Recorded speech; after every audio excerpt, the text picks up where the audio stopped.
Install Android 10 on Xiaomi Mi Note 10 via Resurrection Remix. Please check the description for important notes and all the download links. First download ROM and GApps packages, then transfer the downloaded files to the phone storage, link is in the description below. Step 2. Boot your device into TWRP recovery. Once in TWRP, click on Wipe, Advanced Wipe, and select the check boxes, as shown in the image, excluding internal storage. Step 4. Swipe the button to wipe the device.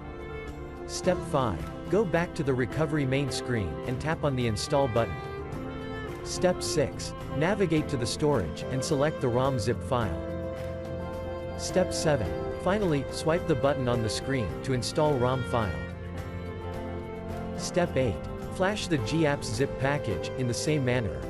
Step 9. After GApps flashing completes, select Wipe Cache and Dalvik from bottom left side of screen, and swipe to wipe. Step 10. When the flashing process is complete, hit Reboot System. That's it, you have successfully installed the ROM on your device.